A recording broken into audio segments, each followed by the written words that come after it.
বলবেন গতকালের এই সাজা ঘোষণা বিচারে একজনকেই দোষী সাব্যস্ত করলো এবং মাত্র যাবজ্জীবন দিল, কি বলবেন?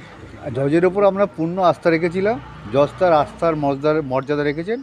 সিবিআই তার যে সঞ্জয়ের এগেনস্টে ঠিক মতন তথ্য প্রমাণ দিতে পারেনি বলেই তার যাবজ্জীবন হয়নি, মানে সাজা মৃত্যুদণ্ড হয়নি। এবং এই বিষয়টা নিয়ে মুখ্যমন্ত্রী দেখা গেল হাইকোর্টে যাবে বলেছে, সেটা আমরা পুরো কালকে রায়ের কপি হাতে পাবো এবং পড়বো, দেখে আমরাই সিদ্ধান্ত নেব। ওনাকে অত ব্যস্ত হয়ে এগিয়ে এসে কোনো কিছু করতে হবে মুখ্যমন্ত্রীকে, কারণ উনি এতদিন যা করেছেন আর যেন উনি না করেন। আমাদের কাছে এইটাই আমাদের অনুরোধ। কালকে তো উনি বলেছেন যে ওটা যদি রাজ্য সরকারের হাতে থাকতো তাহলে আগের 3টে ওটা উনি অনেক কথা বলতে পারেন, উনিই তো সমস্ত তথ্য প্রমাণ লোপাট করেছেন। ওনার এসিপি পেজেন্ট থেকে সমস্ত অন্যায়গুলো করেছে, উনি সেগুলো দেখতে পাচ্ছেন না প্রথম থেকে। আপনারা কি হাইকোর্টে মুভ করছেন এইটা নিয়ে, এই চ্যালেঞ্জ করে?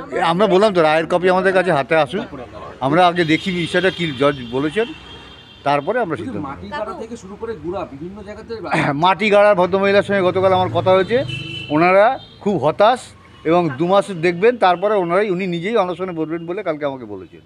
কেউ বলছেন যে একে ফাঁসি না দিয়ে একটা ভালো কাজ করেছে, সেটা হচ্ছে যদি ফাঁসি দিত তাহলে মানে আর তদন্ত আর সামনের দিকে এগোনো যেত না, কারণ ইনি যদি প্রাইম অ্যাকিউজড হয়ে থাকে। সেটা নয়, সেটা কি বলছেন, কি আইনের কি পরিভাষা আছে আমরা জানি না, তো আমরা এই ব্যাপারেও লয়ারের সঙ্গে কথা বলবো। আর এক লাস্ট প্রশ্ন আমার, যে আপনাকে কালকেও জজ সাহেব বলেছিলেন টাকা দেওয়ার কথা, 17 লক্ষ না টাকা, মানে কম্পেনসেশনের কথা বলেছেন এবং আমি ওনাকে সঙ্গে সঙ্গে অ্যাপোজ করেছি যে আমরা টাকা দিয়ে আমার মেয়েরকে বিক্রি যায়নি, এখানে বিচার চাইতে এসেছি।